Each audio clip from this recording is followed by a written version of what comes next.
KPBS On Demand is supported by the National Conflict Resolution Center. Geopolitics, a divisive election year, and strained budgets are all topics that can create tension in the workplace. NCRC can help workplace leaders navigate polarizing issues with the Culture, Communication, and Conflict Certificate. More at ncrconline.com.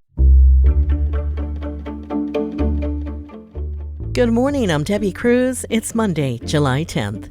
A proposed bill would change how domestic violence is reported. More on that next, but first, let's do the headlines.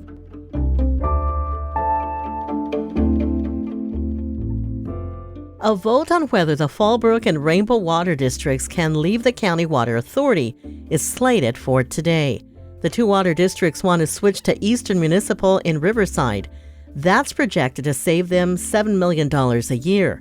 The Water Authority says if Fallbrook and Rainbow are allowed to leave, it would mean higher rates for the rest of the county, to the tune of $18.9 million a year. 3 UCSD student workers will be in court this afternoon to face felony charges of conspiracy to commit a crime and vandalism during a protest where they used chalk and washable markers to write slogans on school property. The student workers are all members of the UAW Local 2865, which negotiated and ratified new contracts with the UC last December. They were protesting against what they say is the administration's refusal to honor the contract requirements. Jessica Ng is one of the workers who will be in court today. It's really clearly to me an attempt to repress union activity and to continue circumventing the really much needed wage increases. UCSD claims the students did $12,000 worth of damage to university property. It's going to be a hot week. The National Weather Service says a heat wave could be in store for the county and could last more than a week. Highs are expected to be close to 80 degrees all week. If you need a place to cool down, you can find a list of cool zones on the county's website. From KPBS, you're listening to San Diego News Now. Stay with me for more of the local news you need. KPBS On Demand is supported by UC San Diego's Art Power, presenting cellist Joshua Roman, performing from his album Immunity, alongside music by J.S. Bach and more. Sunday, June 22nd at UC San Diego's Epstein Family Amphitheater. Reserve your tickets at artpower.ucsd.edu.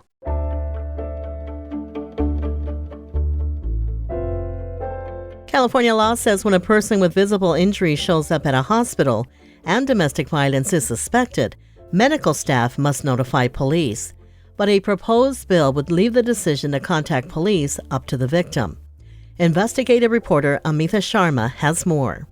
Warning: this story contains sounds and discussions of domestic abuse that may be disturbing to some listeners. I don't want it to hurt my kids. Okay, it's okay.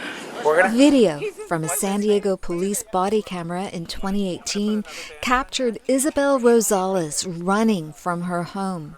She'd been stabbed and had her throat slashed. I started screaming that my kids were in my house. I started screaming his name. The name she screamed is David Espinoza, her husband at the time. This scene played out on a street in Old Town San Diego.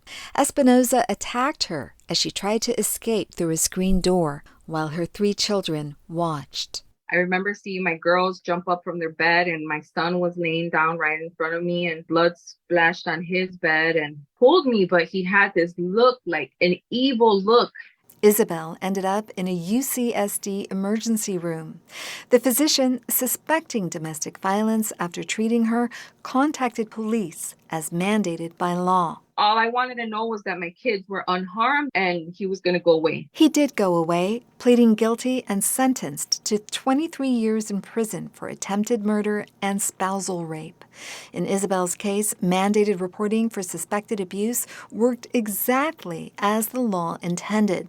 But Tina McKinner, a Democratic Assemblywoman from Los Angeles County, has proposed a bill to change the law. The bill is supported by more than 60 activist groups. This makes them safer. McKinner and other supporters of the bill, AB 1028, say mandated reporting infringes on the autonomy of potential domestic violence victims and increases the dangers they face. Her proposed legislation would leave it up to victims to decide whether police are called. If the victim wants to press charges or call the police, they're still able to do that. They can ask the doctor at that time to please call the police.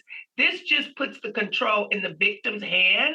McKinner argues diminishing the role of police in these cases will encourage more domestic violence victims to seek help. A hospital would be expected to provide phone numbers to victims for services.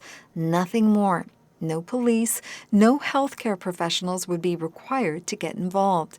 This is a mistake, says Hillary Larkin, a physician's assistant and legislative director for the California Sexual Assault Examiners Association. We are boots on the ground, so we are seeing patients in healthcare settings and documenting injuries. She says the bill would reverse years of progress. We don't consider it mandated reporting. We consider it documentation of injuries sustained by a victim of a crime. San Diego County District Attorney Summer Stephan and San Diego City Attorney Mara Elliott also oppose the bill as written. So does former San Diego City Attorney Casey Gwinn, who prosecuted over 10,000 domestic violence cases before he left office in 2004. And anybody thinks this bill is pro-survivor or pro-domestic violence intervention is deluding themselves. McKinner and her supporters argue that the current reporting requirements put women of color at greater risk. So you walk in, you seem to be, you're beat up,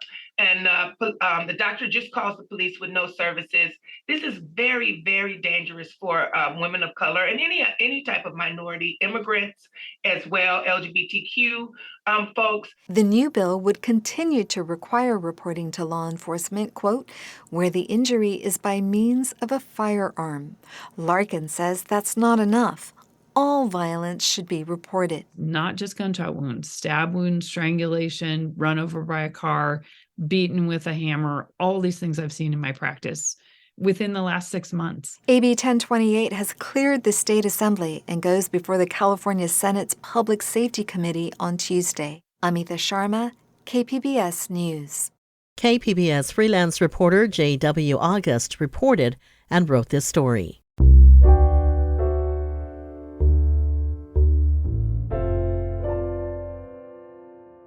One in 3 students in the county don't have reliable access to food. Reporter Melissa May tells us about a one-time benefit that thousands of students and their families are eligible for to help with food costs during summer vacation. 32,500 San Diego County children and their families may not know they are eligible to receive nearly $1,200 to pay for food this summer. Anahid Bracke is the president and CEO of the San Diego Hunger Coalition, the organization that discovered more than 32,000 families didn't get the benefit. During COVID, the schools were not collecting different forms to update addresses, so a lot of these went to old addresses. There was limited public awareness building about the program, so people didn't know about it. Eligible families have until August 1st to claim the benefit. To learn more, go to www.sdhunger.org or call the state hotline at 1-800-887-8230. Melissa May, KPBS News. Coming up, first, it was homeowners insurance. Now, even auto insurance is becoming hard to get and keep. She was 1 day late on her payment for her auto policy, and there's literally no way to insure her. We'll have that story and more just after the break.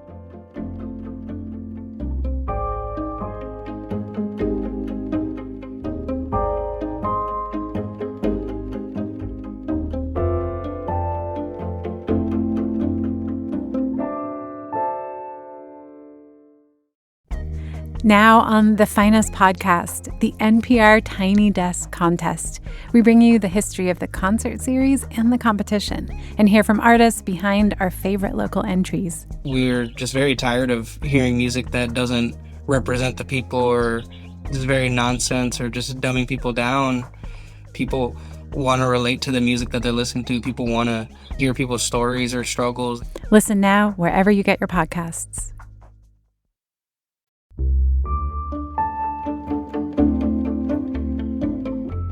Insurance is getting more difficult to get in California, and it's not just homeowners insurance anymore. Reporter Kitty Alvarado says the issues are now leaching into the car insurance market, too.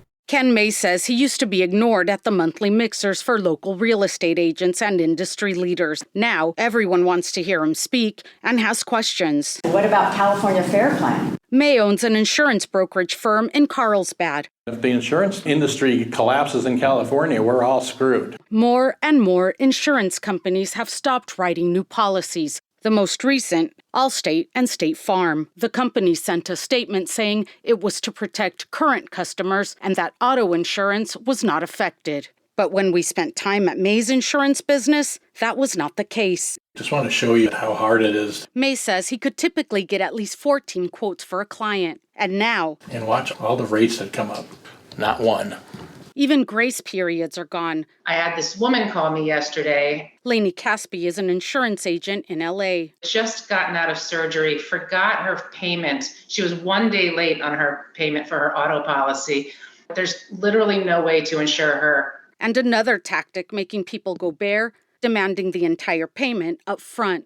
Never in my career have I received so many phone calls and emails. Frustrated agents are turning to Michael Dorelli, the executive director of the American Agents Alliance. He says the calls go something like this.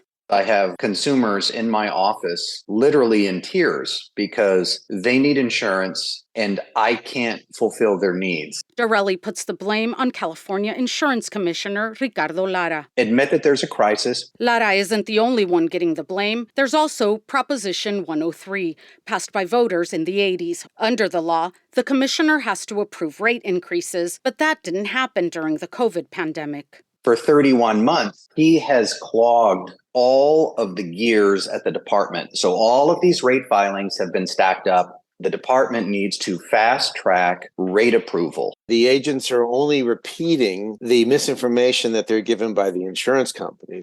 That's Harvey Rosenfield, the guy who wrote Prop 103. He says it's not really about California. All over the country, the insurance companies are raising rates and pulling out of neighborhoods. The difference is in California, they have to go through a process that protects the public. The insurance companies can't stand that. Rosenfield and Dorelli do agree on one thing. The commissioner must act or they will. We're looking at very carefully now is suing the commissioner to force him to obey the law. People are asking these questions now. How do you impeach the insurance commissioner? Can they be recalled? I've never heard this sort of thing. Californians are covered. Those companies are not leaving. They're continuing to serve their existing customers. That's Deputy Insurance Commissioner Michael Soller. I want to push back on the claims that we're hearing from many, about auto insurance in particular. Well, also, I do want to push back as well because I sat in an insurance agency yesterday. Our consumer service branch is looking into these. We're going to take these all very seriously. For anyone going through a situation like you described, we urge people to contact the Department of Insurance. But he says the insurance commissioner can't force insurance companies to reverse their actions. There's a reason why what they are saying has never been done by any insurance commissioner, and it's because it's not supported by law. And mass approving rate increases. We're not going to cut corners on consumer protection. Some feel the solutions needed may not exist or will come too late to change their fortunes. I'm worried for my business. I'm worried for my clients. I'm worried for me. For now, they say don't make any changes to your coverage or try to change companies. And don't miss a payment, or you may find yourself among California's uninsured. Kitty Alvarado, KPBS News.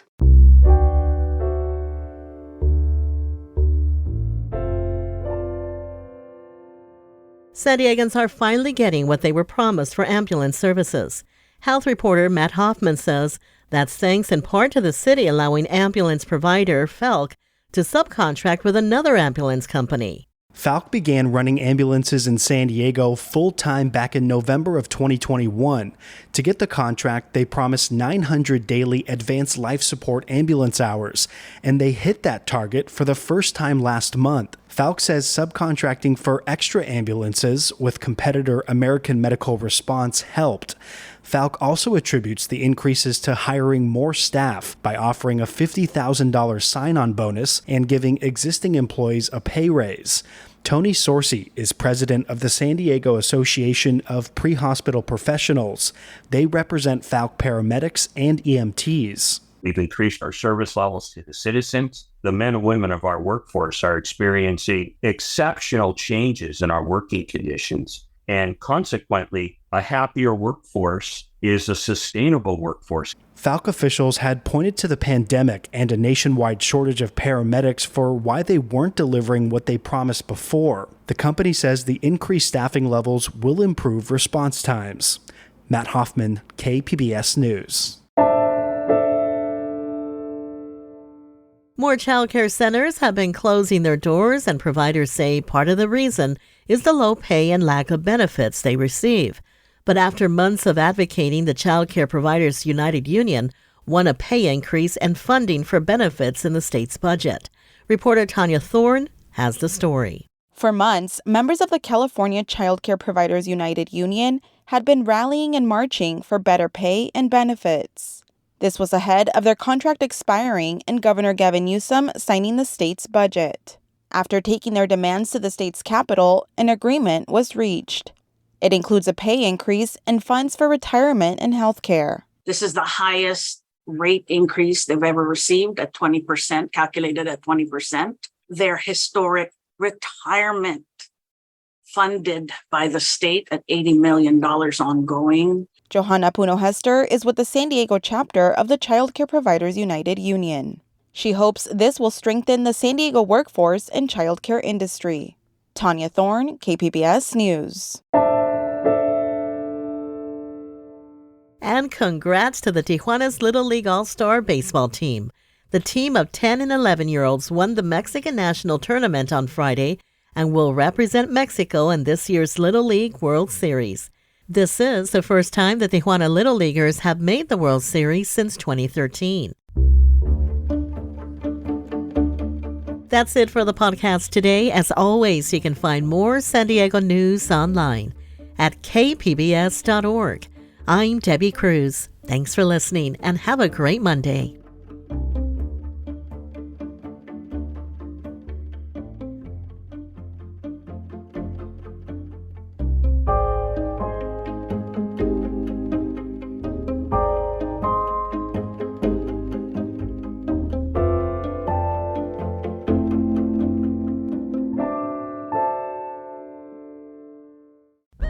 Now on the finest podcast, the NPR Tiny Desk Contest, we bring you the history of the concert series and the competition and hear from the artists behind our favorite local entries. Listen now wherever you get your podcasts.